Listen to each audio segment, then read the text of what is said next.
हाँ भाई, क्या हाल है सबके। देखो जी, आज करेंगे अपना इलेक्ट्रिक पोटेंशियल इलेक्ट्रोस्टैट के अपना दूसरा चैप्टर, जो कि 4 से 5 मार्क्स का आपका पेपर के अंदर आएगा ही आएगा। 2 पार्ट्स के अंदर कराऊंगा इसको। एक अपना पूरा क्या बोलते हैं उसको, इक्वी पोटेंशियल सरफेस तक। दूसरा अपना कैपेसिटेंस का अलग पार्ट कराएंगे, जिसमें डाइलेक्ट्रिक वगैरह आपकी सब आएगी। ठीक है जी। चल, जो बताया जाए ध्यान से समझते चलना। क्लास नोट्स बना रखे हैं, वेल एंड गुड। नहीं बनाए हैं जिस बच्चे ने, वो जो इसके अंदर लिखूंगा, जो हाईलाइट करता जाऊंगा, उसके शॉर्ट नोट्स बनाते जाना। पॉज करके स्क्रीनशॉट ले लेना जहाँ पे ज़रूरत हो। ठीक है। चलो देखो, ये जो पूरा चैप्टर है, ये आपका होता है 4 से 5 मार्क्स का। पूरा चैप्टर ही 4 से 5 मार्क्स का आएगा। तो इसके अंदर नाम ही पोटेंशियल आता है। तो पोटेंशियल होता क्या है एग्जैक्टली, पोटेंशियल बोलते किस चीज़ को। जब भी कोई टेस्ट चार्ज का मतलब क्या होता है, आपको पोटेंशियल समझने के लिए सबसे पहले टेस्ट चार्ज समझना पड़ेगा। टेस्ट चार्ज या तो आप टेस्ट चार्ज बोल सकते हो, या फिर आप इसको पॉइंट चार्ज भी बोल सकते हो। एक ही चीज़ होती है। आप टेस्ट चार्ज बोल लो या फिर आप पॉइंट चार्ज बोल लो, इसकी पोलैरिटी होती है हमेशा पॉजिटिव। जब भी आप किसी टेस्ट चार्ज को इन्फिनिटी से किसी पी पॉइंट, ए पॉइंट, बी पॉइंट, आपकी मर्जी है जो भी आपको मानना है, लेकर आते हो वहाँ तक। तो मान लीजिए मैं ऐसा बोलता हूँ, किसी पी पॉइंट तक मैं लेकर आया हूँ किसी टेस्ट चार्ज को इन्फिनिटी से, तो वहाँ तक लाने में मेरे को कितना वर्क डन करना पड़ रहा है उससे। वो वर्क डन जो मेरे को करना पड़ रहा है इन्फिनिटी से लेकर उस पॉइंट तक लाने के लिए, वो स्टोर होता है मेरा पोटेंशियल की फॉर्म में। यहाँ पे देख लो, इस डायग्राम की हेल्प से इन्फिनिटी ए पॉइंट से हम इसको बी पॉइंट के ऊपर लेकर आ रहे हैं। तो मेरे पास जो बी पॉइंट है, वहाँ का पोटेंशियल क्या निकला, W/Q0। आई बात समझ में। दूसरी चीज़ हमेशा याद रखना, जो भी आपके पास में पोटेंशियल होता है इन्फिनिटी के ऊपर, उसकी वैल्यू हमेशा होगी ज़ीरो। कितनी होगी लाला, ज़ीरो। रट के रखना, कई बार डायरेक्ट पूछ ले एग्जाम के अंदर, तो ये चीज़ आनी चाहिए। ठीक है। हाँ भाई, ये बेसिक सी बातें हर बच्चे को पता होती है। वोल्टेज इसकी यूनिट होती है। अगर फॉर्मूले के हिसाब से चलोगे आप, तो ये जूल पर कूलम, तो ये जूल पर कूलम भी होती है। स्केलर क्वांटिटी होती है, डायरेक्शनलेस क्वांटिटी होती है। वोल्टेज की कोई भी खुद की डायरेक्शन नहीं होती है। पोटेंशियल डिफरेंस क्या होगा, जब आप इन्फिनिटी को हटा दो। इन्फिनिटी को हटा दिया तो मैंने कोई पॉइंट कंसीडर कर लिया। मान लो बी पॉइंट से मैं अब की बार ए पॉइंट पे लेकर आ रहा हूँ इसको, तो मेरे पास नेट चेंज निकलेगा। फॉर्मूला तो वही बनेगा, वर्क डन अपॉन में कितना टेस्ट चार्ज लेकर आए हो आप, पर V B minus V A. Position भी तो निकलेगी ना। पहले तो इन्फिनिटी तक, क्या मैं क्या बोलना चाह रहा हूँ, इसको भी हम ऐसे लिखते हैं V infinity minus V B, पर इसकी वैल्यू खुद की कितनी होती है, जीरो, इन्फिनिटी वाली पोटेंशियल की, इसलिए हमने डायरेक्ट वी बी की वैल्यू लिखी थी। तो यहाँ पे आपको क्या लिखना पड़ेगा, चेन लिखना पड़ेगा, जिससे आप वर्क डन का फॉर्मूला निकालोगे तो क्रॉस मल्टीप्लाई करके क्या आएगा, V B minus V A into में टेस्ट चार्ज यानी Q0। ठीक है। अगली आपकी ये इंपॉर्टेंट है डेरिवेशन, पॉइंट चार्ज के लिए कभी कभार पूछते हैं, डिराइव करने को आ सकती है, वरना क्वेश्चन तो अक्सर आते हैं भाई साहब। ठीक है, ध्यान से समझते चलना। मैं ऐसा बोल के चल रहा हूँ, मेरे को ए पॉइंट से ना, फाइनली ए पॉइंट के ऊपर मेरे पास कोई टेस्ट चार्ज रखा है, मेरे को फाइनली उसको पी पॉइंट के ऊपर लेकर आना है। अब मैं एक बार में तो उठा के लेकर नहीं आ सकता, मेरे को थोड़ा थोड़ा डिस्टेंस कवर करना पड़ेगा। अब मेरे पास यहाँ पे क्यू पॉइंट के ऊपर, सॉरी ओ पॉइंट के ऊपर एक ऑलरेडी क्यू चार्ज रखा हुआ है। एक हो गया टेस्ट चार्ज, एक हो गया अपना ये वाला क्यू चार्ज। तो क्या लगेगा बीच के अंदर, रिपल्शन लगेगा दोनों के बीच में, तो इसको रिपेल करेगा। तो आपके पास जो नेट फोर्स आएगी ना, वो आएगी आउटवर्ड, बाहर की तरफ लगती है फोर्स हमेशा। बाहर की तरफ फोर्स लग रही है और आप जबरदस्ती उसको अंदर की तरफ लेकर आ रहे हो। अगर इसके अंदर ध्यान से देखोगे डायग्राम में, फोर्स बाहर की तरफ लग रही है, आप जो डिस्प्लेसमेंट कर रहे हो वो अंदर की तरफ कर रहे हो। तो फोर्स और डिस्प्लेसमेंट का ऑपोजिट डायरेक्शन बन गया। वर्क डन का फॉर्मूला आपके पास में क्या होता है, वर्क डन का फॉर्मूला होता है फोर्स इनटू में डिस्प्लेसमेंट। तो ऑपोजिट डायरेक्शन हो गया। अगर आप इसको खोल के लिखते हो तो आप लिखोगे एफ एक्स कॉस थीटा, तो एंगल आएगा यहाँ पे कॉस 180 डिग्री, क्योंकि ऑपोजिट डायरेक्शन हो गई। आई बात समझ में। सबसे पहले हम यहाँ से कूलम्स लॉ की वैल्यू लिख लेते हैं। तो फोर्स के फॉर्मूला आएगा मेरे पास के क्यू इंटू में क्यू नॉट, ये वाला चार्ज इंटू में ये वाला चार्ज अपॉन में इनके बीच का डिस्टेंस का स्क्वायर। इतना आपने लिख लिया। अब देख, मैंने वही चीज़ बताई थी आपको, आप ए से पी तक डायरेक्टली एक बार में तो लेके नहीं होगा, ऐसा तो नहीं ना एक ही बार में पूरा डिस्टेंस कवर कर लोगे। पहले आप थोड़ा सा डिस्टेंस कवर करोगे, फिर उससे अगला थोड़ा डिस्टेंस, फिर उससे अगला थोड़ा डिस्टेंस, धीरे धीरे छोटे छोटे डिस्टेंस कवर करोगे। तो आपके पास सबके लिए छोटा छोटा वर्क डन आएगा। छोटा छोटा वर्क डन आएगा तो आपको नेट वर्क डन निकालना पड़ेगा। तो क्या कर दूँ मैं, उसको उठा के पूरे को इंटीग्रेशन कर दूँगा उसका। तो आपके पास में क्या होगा, डी डब्ल्यू बराबर आएगा एफ डॉट डी एक्स के। अगर मैं इसको खोल के लिखता हूँ तो लिखा जाएगा एफ डी एक्स कॉस 180। मैंने बता दिया 180 एंगल क्यों आता है, माइनस कॉस 180 होती है आपके पास में, minus F dot D x. अब मेरे देख, ये तो छोटे छोटे वर्क डन है, टोटल वर्क डन निकालना तो मेरे को सबका क्या करना पड़ेगा, इंटीग्रेशन। अच्छा कहाँ से कहाँ तक करूँगा भाई, ये फोर्स मैं कहीं इन्फिनिटी से लग रहा था, किसी पॉइंट से लेकर आ रहे हैं इसको ज़बरदस्ती, अब इन्फिनिटी से मेरे को पी पॉइंट तक लेकर आना है इसको, तो मैं कहाँ तक लगाऊंगा, इन्फिनिटी से लेके पी पॉइंट, और पी पॉइंट तक का डिस्टेंस आपके पास में कितना दे रखा है क्वेश्चन के अंदर, ये आर। ठीक है, तो मैं इसको कहाँ से कहाँ तक लेके आया, इन्फिनिटी से आर। एफ की इसके अंदर वैल्यू पुट कर दो, के क्यू और क्यू नॉट सब कैसे होता है कांस्टेंट, ये बाहर आ गया, ये बाहर आ गया आपके पास में, तो अंदर रह गया माइनस का 1/x। क्लियर है, माइनस का 1/x, इसको जब इंटीग्रेट एक बार 1/r डाल दो वैल्यू, और एक बार 1/इन्फिनिटी, 1/इन्फिनिटी जीरो होता है, कुछ भी नहीं होता, माइनस माइनस प्लस हो जाएगा, आपके पास वर्क डन आएगा के क्यू अपॉन में, सॉरी के Q into Q not upon में आर। ठीक है, ये आपके पास में वर्क डन आ गया। अब फॉर्मूला तेरे को पता है पोटेंशियल का, डब्ल्यू अपॉन में क्यू नॉट होता है, क्यू नॉट से क्यू नॉट खत्म, तो आपके पास में टेस्ट चार्ज के लिए वैल्यू निकल कर आएगी के क्यू अपॉन में आर। अगर आप ज़रा ध्यान से देखोगे तो इलेक्ट्रिक पोटेंशियल इंडिपेंडेंट है, आप बोल सकते हो इंडिपेंडेंट है किसका, टेस्ट चार्ज का। टेस्ट चार्ज के ऊपर कहीं भी वो डिपेंड नहीं कर रहा, वो उस चार्ज की वैल्यू के ऊपर डिपेंड करता है जिस चार्ज के पास तक आपको उसको लेकर आना है। अगली बात समझ में, याद रखिएगा। अब देखो ये एक्सियल और इक्वेटोरियल वाली चीज़, ये पहले चैप्टर के अंदर हम पढ़कर आते हैं, पर यहाँ पे हमें इलेक्ट्रिक डाइपोल के लिए पूछी। इलेक्ट्रिक डाइपोल का मतलब होता है एक नेगेटिव चार्ज, एक पॉजिटिव चार्ज, बीच में 2a distance, 2a 2l 2d, आपकी मर्जी, आप जो लेना चाहो। आपने इसके मिड पॉइंट से इसको ए पॉइंट के ऊपर डिस्ट्रीब्यूट कर लिया, आधा आधा आपने बांट लिया। पी पॉइंट के ऊपर कोई जो सेंटर से आर डिस्टेंस की दूरी पे उधर पूछ रहा है नेट पोटेंशियल बताओ कितना होगा, तो भाई साहब नेट पोटेंशियल क्या होगा, पहले इस चार्ज की वजह से लिख लो प्लस इस चार्ज की वजह से लिख लो। तो नेगेटिव वाले का तो क्या बनेगा, माइनस के क्यू अपॉन में पूरा डिस्टेंस, तो पूरा डिस्टेंस कितना है, आर तो यहाँ तक था, प्लस का ये, तो आपके पास वैल्यू बनेगी माइनस के क्यू अपॉन में आर प्लस ए। और बी वाले पॉइंट तक का डिस्टेंस क्या बनेगा, ये आर पूरा डिस्टेंस था माइनस का ये, तब जाके आपके पास में ये वाला डिस्टेंस निकल कर आएगा, तो ये बनेगा आर माइनस ए। के क्यू कॉमन आ गया, अंदर ही रह गया, इनका एलसीएम आ गया, एलसीएम लेके ये ऊपर टर्म्स आ जाती हैं एज इट इज। इसमें देखो मेरे को बताने की कोई ज़रूरत नहीं है, ये आप प्रैक्टिस जितनी करोगे, लिख लिख के जितना देखोगे उतना समझ आता जाएगा। ठीक है, इसमें ऐसे कोई रॉकेट साइंस है भी नहीं। इसको कर दिया नीचे से cross multiply, sorry cross multiply कर रहा हूँ, ऊपर मल्टीप्लाई, एलसीएम लेके मल्टीप्लाई करा आपने, तो देखो अब ये के इंटू में 2 है, इसको आप खोल के लिखोगे तो कट जाएगा, 2a बचेगा आपके पास में सिर्फ, q इंटू में 2 आपके पास में क्या होता है, पोटेंशियल, सॉरी डाइपोल, तो के पी अपॉन में ये, याद रही वैल्यू।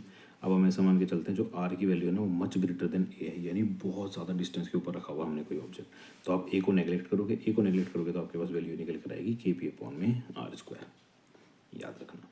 इक्वेटोरियल पॉइंट के लिए वो पूछता है, इक्वेटोरियल के लिए हमेशा जीरो आती है वैल्यू। कैसे जीरो आएगी, इक्वेटोरियल का मतलब होता है कोई परपेंडिकुलर पॉइंट, कैसे बता देता हूँ। ये आपके पास में डाइपोल है, पी पॉइंट आपने देखा इसका परपेंडिकुलर माना, अगर ये आपने आर डिस्टेंस माना ये ए, तो ये पाइथागोरस से क्या निकलेगा, under root r² plus a², same ये निकलेगा under root r² plus a²।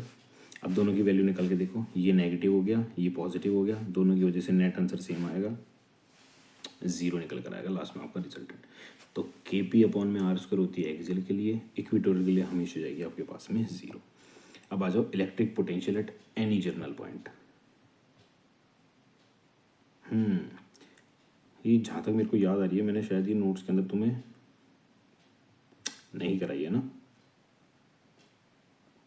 चलो कोई बात नहीं, इसको मैं कैपेसिटेंस वाले के साथ कवर कराता हूँ पूरे को, फिलहाल के लिए इसको छोड़ देना, क्योंकि जब तुम्हें उसके अंदर नहीं करा रही है तुम्हें वर्बली समझ नहीं आएगी, या तो मैं अलग से पूरी टॉपिक बना के भेजूंगा प्रॉपर जैसे क्लास के अंदर कराता था, या फिर वैसे।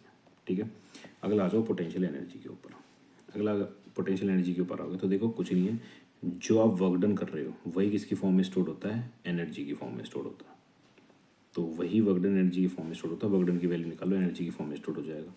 तो इन्फिनिटी से आप Q2 चार्ज को लेकर आ रहे हो, तो Q1 और Q2 चार्ज के बीच में वर्क डन का फॉर्मूला होता है कोई भी पोटेंशियल P पॉइंट के ऊपर, P2 जो है अपने पॉइंट माना इसके ऊपर, इनटू में उसका दूसरा चार्ज, तो ये पोटेंशियल की वैल्यू आपके पास में कितनी बनेगी, ये बनेगी के Q1 अपॉन में R, क्योंकि पोटेंशियल इस वाले की वजह से लग रहा होगा, और जिस चार्ज के पास लेकर आए वो है Q2, तो आपके पास में यही वर्क डन स्टोर हो जाएगा एनर्जी की फॉर्म में। क्लियर है जनाब, याद रहना, ये पूछा नहीं जाएगा, इसको छोड़ सकते हो। बाकी वैसे बता देता हूँ, n नंबर ऑफ अगर होते हैं तो सबके पोटेंशियल को ऐड कर देते हैं, ऐड करके सबका कहने का मतलब है सम आता है ये, बस और कुछ भी नहीं है, ये पूछा भी नहीं जाएगा कभी। अगला इक्विपोटेंशियल सरफेस, भाई साहब इंपॉर्टेंट है। इक्विपोटेंशियल सरफेस की प्रॉपर्टीज़ आती हैं, जैसे इलेक्ट्रिक फील्ड की प्रॉपर्टीज़ आती है ना, ऐसे इक्विपोटेंशियल सरफेस की प्रॉपर्टीज़ आती हैं, आपको याद होनी चाहिए। समझना कैसे कैसे। Equipotential, no work is done in moving a test charge over a equipotential surface. इसका मतलब मान लो ये कोई आपके पास में लैमिन है, ए पॉइंट है, ये कोई बी पॉइंट है। इक्विपोटेंशियल का मतलब ही होता है वो सरफेस जहाँ पे हर पॉइंट के ऊपर इक्वल होता है पोटेंशियल। कैसा होता है? हर उसके ऊपर इक्वल होता है पोटेंशियल।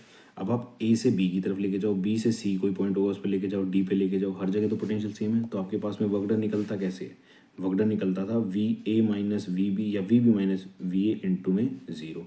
तो दोनों का पोटेंशियल सेम हो गया, तो नेट आंसर कितना आ गया? ज़ीरो। जो ये आपके पास में ये लिखा हुआ है, ठीक है। इनका नेट सब्ट्रैक्शन कितना आएगा? ज़ीरो। ये बोलता है। अगला point, electric field is always perpendicular to equipotential surface at every point. Common sense है। अगर आपके पास में ऐसे कोई लैमिना दे रखा है, ऐसा कोई सर्कुलर शेप दे रखा है, तो इलेक्ट्रिक फील्ड की वैल्यू हमेशा कैसे होती है? इक्विपोटेंशियल सरफेस के परपेंडिकुलर, नॉर्मल, ऑर्थोगोनल। ऑर्थोगोनल बोलो, नॉर्मल बोलो, परपेंडिकुलर बोलो, एक ही चीज़ होती है, सिनोनिम्स होते हैं, ठीक है। और अगला होता है आपके पास में, दो कभी भी एक दूसरे को इंटरसेक्ट नहीं करते, वही इलेक्ट्रिक फील्ड वाला सिस्टम। इक्विपोटेंशियल सरफेस कभी भी एक दूसरे को इंटरसेक्ट नहीं करते। क्यों? अगर इंटरसेक्ट करेंगे तो दो इलेक्ट्रिक फील्ड की वैल्यू एक पॉइंट के ऊपर आ जाएंगी, जो कि पॉसिबल ही नहीं होता। इंपॉर्टेंट पॉइंट है कि बार रीजनिंग पूछ लेता है इसकी, सिर्फ रीजन कि ऐसा क्यों होता है। अगला point, equipotential surface are closer together in the region of strong electric field and farther apart in the region of weak electric field. ये पढ़ के ही समझ आ रहा होगा, इसमें कोई ऐसा बताने वाली चीज़ नहीं है। अगला आपके पास में होता है relation between electric field and potential, जो कि इम्पॉर्टेंट है, या फिर पोटेंशियल ग्रेडियंट के नाम से आता है।